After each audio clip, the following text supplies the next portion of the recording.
He sent me a calendar invite for short hike plus steaks. I'm Ryan with Outwork 'em Digital. I'm here with Tyler Smurs. He coaches me up on all things meta, advertising, all things Instagram. He's got my back. I was in the coffee shop, saw him sitting down having a sales meeting, and then he got up to go to the bathroom and I stopped him and I said, "Hey, did you close them?" he took a double take at me and laughed. And what'd you say? I need help with sales. So we role played in the coffee shop for about a half hour. I think he forgot he had to pee. Then he went to the bathroom whenever he couldn't overcome the objection. But wanted to take y'all on a hike with us today. We're gonna chat about life, entrepreneurship, and marketing. So here we are, beautiful Phoenix, Arizona. Let's go. I was sitting at that like high top table and press, right, on 32nd and Shea. I just had a feeling, reading the body language. I was like, you know what, let me ask this guy if he closed them. And you laughed. You made the first move? Yeah, all the same to me. It's a fun time. Well, that's fun. Do they put a lay on you when you land on the airport, or is that like? Nah, just in the movies. I'll have my buddy Tony picking me up at the airport. So I think I told you this before. We have a car we keep out in Hawaii with a roof tent on it. Okay. Little side business. We rent it out. Okay. Did I tell you about this? No, this. Oh, okay. So we got a 2020 RAV4 hybrid. We call her Ravi. So people rent it out and go camping. And basically the car turns a small profit every year. And when I go to Hawaii, I have a vehicle to use, and makes it nice because sometimes we could just pop over for a weekend, go camping on the beach and fly home. Damn, that's pretty legit. You brought up the AI answering service or AI like voice agents. Yeah. And the Go High Level one has gotten a lot better, but I've been using one called ZyraTalk, and one of my clients actually helped us find it. Works pretty well. But now the Go High Level one has gotten a lot better, and there's other ones out there I've actually thought were pretty good. So I'm working on choosing one that is a part of my Go High Level snapshot, but I haven't figured out which one I like the best yet. How about you?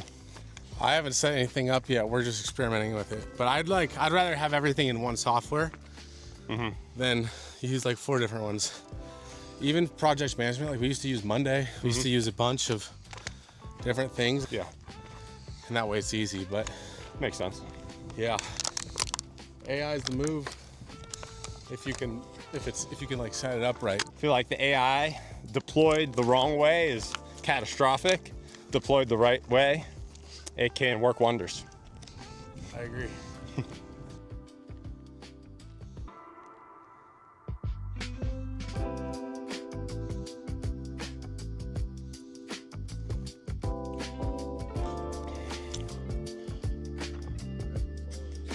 Right. So just asked Tyler how the hike was treating him. I said it was not short. Not short. So. He sent me a calendar invite for short hike plus steaks. So the steaks will be worth it. The steaks will be comparable to the effort that you put in on the hike. I'm good with nothing. I'm good with some right. Cocoa Puffs. Yeah. We got an epic view here. And epic question. Tyler just asked me, how do I wake up and enjoy what I'm doing for work? And what it's like to help local business owners, service business owners with their marketing. I really love family-owned businesses, and the majority of my clients are family-owned businesses. I really love working with them. I love the lifestyle and the income that my business provides us. So I love my life. I don't look at it so granular into like the button clicking of the work I'm doing, the team I'm managing, the lead gen I'm doing, all that stuff. So I wake up excited for the day, excited that I get to wake up and start working right away if I want, or wake up and go on a hike and then start working. I like to wake up pretty early. This homie started joining me 6 a.m. jiu-jitsu this past month. You did 1 month jiu-jitsu? Did. So having something that I feel like is a challenging beyond work, that's much harder than work, in my opinion, is what makes the day exciting. Yeah, that's good. How about for you? It's a good answer. I asked because like, it's not like I wake up every morning, I'm like, I can't wait to get this plumber a new lead, like, you know, or to cold call this or that, or like, so it's just, but it's zooming out and realizing the bigger picture of like, no, we're actually helping our clients scale, and therefore it's helping feed their families, and the greater purpose of it all, or else they wouldn't be paying you, you know? Yeah, it's keeping it real. Like, yes, it's like saying that every time a task I need to do, that there's no friction, that wouldn't be truthful. But whenever there is friction, I feel like what I end up doing is zooming out and thinking about the family that it's feeding, and then my family that's being fed through this. And that's usually what gets me excited to then take action. Yeah, I love it. Yeah, that was a groovy question. So the short hike ends with either this summit, or today I think we might just mosey on back this way because those stakes are calling our name. Here we go. Tyler, what has been a consistent theme amongst your best success stories for the people you've worked with? A lot of them are more higher ticket, so they charge expensive prices. They're not selling $50, you know, I don't know, $50 things online. They're not e-commerce. They need leads. They're local businesses, and they put in the work. When we were teaching them, like now we offer done for you services, but when we taught them, they would actually put in the work and implement everything, because you can lead a horse to water, you can't make it drink. Cool. And so you were teaching Instagram ads for local service businesses, and the people who took action got results, and now you're offering more done for you services, or you're switching to a done for you service model. We're adding it on, but we might end up switching altogether. So kind of giving people the option. But yeah, I mean, it's like a lot of people, especially home service businesses or in the blue collar space, or even just local guys in general, they're running their business nonstop.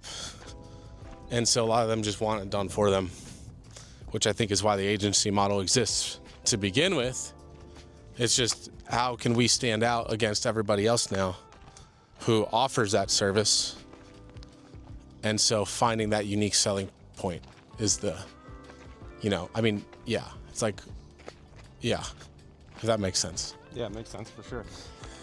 I used to think to myself, okay, I'm running my business and I'm wanting to hire team members to help me with the work on my plate. Sometimes I'm able to hire someone local to join the team, but usually I end up hiring a staffing agency. So I get it from both perspectives. I had a meeting with a client who's a roofer, and he let me know, he's like, hey, you know, I want to make sure we're working on things in a way so that whatever we accomplish together, if I decide to go another direction, or I decide to, you know, bring these services in-house to my team, that I'm not starting from square one. And I said, awesome. I love transparency, and makes perfect sense. I was like, my goal is to provide a service that is at a level where you feel like you'd prefer to work with me rather than bring it in-house, even if it is costing you more money, because you're getting more value. And I feel like I like a challenge. I like competing. I feel like that's what keeps the fire the fire going inside me, knowing that just getting the job done isn't enough. You know what I mean? So I'm gonna recap. We had a little chat off camera here, but my wife brought this up to me actually, Jana. She said, why is it sometimes that when things are going good for a campaign that we're working on, why is it that sometimes the business owner will want to lean into it not working, or maybe it's not the marketing that's helping out, even when we are tracking the clicks, the lead source for the leads coming in? And I told her, I was like, I don't know. I feel like it's maybe just trying to keep us working hard is the only thing I could come up with, or having us not feel comfortable or wanting us to get complacent. That's the only thing I come up with. What do you think? I agree. I think that's the only, I don't know. I think some people just don't want to ever give credit when credit's due, especially when they're paying for a service. It's like, it's a two-way street. It's all frame. If you frame it like, actually, we can only take on this many people because we get them this many results, they're selling themselves to you instead of the other way around. And so it's like, it's a two-way street, you know? It's it's just how you position yourself as the service, I think, even ahead of time on the onboarding call, and let them know, like, hey, you're not a special snowflake. This is what we've gotten for all these other people. If you want to work with us, cool.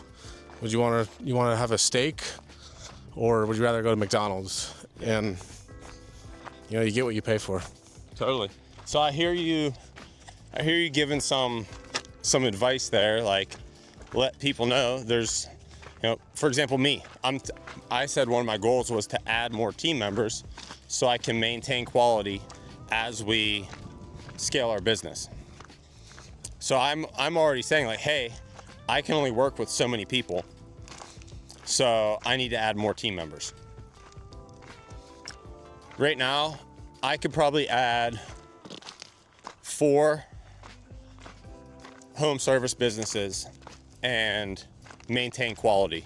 I think after that, I need to hire 1 more person for sure. So I feel like I don't lean into that enough, because I feel like scarcity in sharing that with people, sometimes they're like, oh, here we go again. But it is a reality. And yeah, I think being transparent and real about it will help me be comfortable leaning into the scarcity and being like, hey, I can onboard three more clients before I need to hire someone. So, letting them know that would probably help with me being more transparent as well. Kind of the advice that you shared there, since it helped me, what other advice would you have for someone if they were considering starting in digital marketing business? That's a good question. Starting an agency, or starting in what do you mean? Starting a digital marketing business, period. Whether they're going to do coaching, done for you, done with you. Build your brand, build your personal brand, build your agency brand. Focus on just getting the most attention possible by creating content, not necessarily whipping up, the perfect AI onboarding sequence. Just become the best known, because unfortunately that's how you win these days. You could have a roofer who provides a terrible service and one who does a great job, but the one who's the best known wins. And if the one who's the best known also happens to do a great job, that guy is unbeatable. What do you say about the one who is the best known but has a bad service? They win in the short term, but they lose the long term. I mean, the reviews are going to be shit. How long can you win for providing a bad service? Yeah, it's like selling a course. You're going to eventually go downhill. The secret is to, once you have the business, then focus on making the product better and better and better. Yeah. Because you don't necessarily know what the person wants until you sign them, until you talk to the market. Yeah. All last year was trying to force info down local businesses' throats and selling against agencies, saying you don't need an agency. And I still think it's not that hard to learn some of the stuff we implement, but it does take time for sure every day. And so instead of, listening to, I chose to do what I wanted to do instead of listening to the market and realizing like, no, these guys just don't have the time to implement because they're running their own business. So why not just do it for them? And then deciding, okay, now we're going to do it for them. Mm-hmm. I feel you. Yeah, I mean, whenever I would attend your weekly call to learn how to up-level my meta ads, my Instagram ads, I would hear you talk about the agency, and I knew there were people who wanted to learn and wanted to do it, and there's people that keep that on their plate. I mean, I've talked to at least a half dozen really successful home service businesses, and they kept their marketing in-house, and they hired people to fulfill on their service because that's what they enjoyed. They enjoy marketing, and they're doing well. And then there's people that they don't want to hire people to fulfill their service. They'd rather hire people to do their marketing. So I think they're all out there, people who want to learn and people who want to do it themselves. I mean, I've heard people say, oh, my mentor told me I need to hire a marketing agency. I've been doing it myself. Like I'll say, hey, what got us on the sales call today? My mentor told me I need to hire a marketing agency. Awesome. Did they tell you what to look for in a marketing agency? We have that conversation. I've also had people jump on a call with me, and then on the follow-up call, they'll say, my mentor told me that I need to learn how to do this myself. Yeah. So yeah, it's like they're all out there. Exactly. So for me, this was a short hike. What would you say? It was a long, short, medium? It was a medium hike. Are you being honest with the medium? It was a short medium hike. I'm like out of shape. So. He says he's out of shape. Yeah. But we're gonna get Tyler moving in the right direction. He just did jiu-jitsu for a month. I hooked him up with some new vitamins. We're gonna get this fat ass in the right direction. Some new vitamins, and I hooked him up with an alarm clock. You did. How's the alarm clock? It was a nice $200 alarm clock from Amazon. I used it this morning. It was beautiful. It wakens up the room, or it lights up the room. Good stuff. So, pretty soon that will be a short hike for him. When did you start your coaching? 2 years ago. 2 years ago. Now he's starting an agency. So I started my marketing agency in 2017, and so he asked, like, what are you doing to get clients? I said, I'm calling, texting, DMing, emailing. They might get more than one call. I'm emailing, I'm DMing, I'm texting. People where they reached out to me usually. If they called me, I'm calling them back. If they email me, I'm emailing them back. DM me, I'm DMing them back. It's just following up. And then I have cold email, rocking and rolling. And then I also have LinkedIn outreach going. So that's how I'm growing my business. I'm usually onboarding 1 to 2 clients a month. And some of those are just projects, and some of them are reoccurring. Why would you sell one-off projects or websites? Because it's what's best for them. It's the choice they want to make. And I'm happy to do it. I'd say 3 out of 4 times they end up referring me to someone, or after the website's done, or maybe 6 months down the road, they end up contacting me to hire me for my services again. And I think that's because I didn't force an offer down their throat. It's like I actually actively listened, heard them out on what they felt like they wanted. Maybe I presented some things that I thought they were missing out on, or could help them as well, and we move forward together with a strategy we both think could work for them.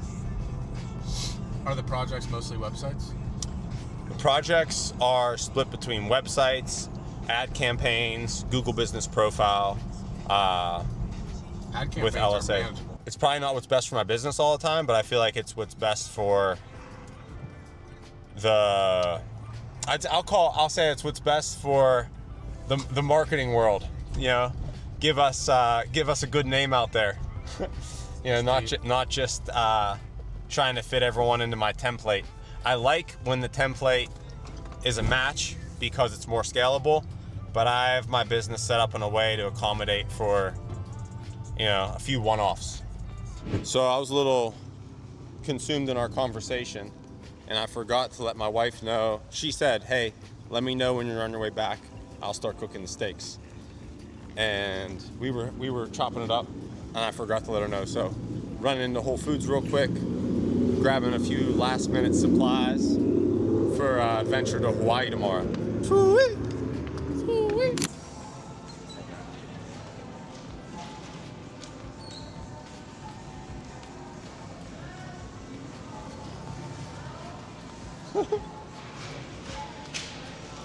Tried to hook him up here. Think we're gonna maybe mic him up and see him shoot a shot. We'll figure out why his sales calls aren't doing very good. That is fair. Need help in both categories. Let's what happened, babe? Steaks on, and I need to know your thought process on why you thought it was a good idea to go to Whole Foods right now. Doghouse. Give me an answer. Make me understand, please. I was probably just wanting some more quality alone time with Tyler. Yeah.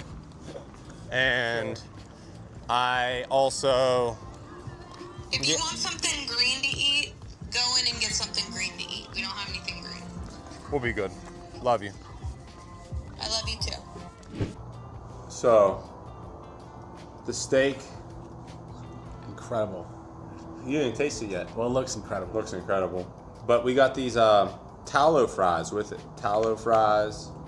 Beef tallow? Yeah, beef tallow fries. That looks good. Ready to eat. Let's go. Let's go. You're welcome. Thanks for dinner, babes. What'd you say? I said, sweet. Sweet. So, groovy hike, groovy meal afterwards. Was the meal comparable to the hike? It was absolutely superb. Made my mouth water. The Celtic salt really hit the spot. Oh, the Celtic salt? Show me the salt, babe. Great topper. There we go. Boom. Great topper. Great topper. Tune into the next one. I'll be back in action. Won't be the last hike we go on. Peace, y'all.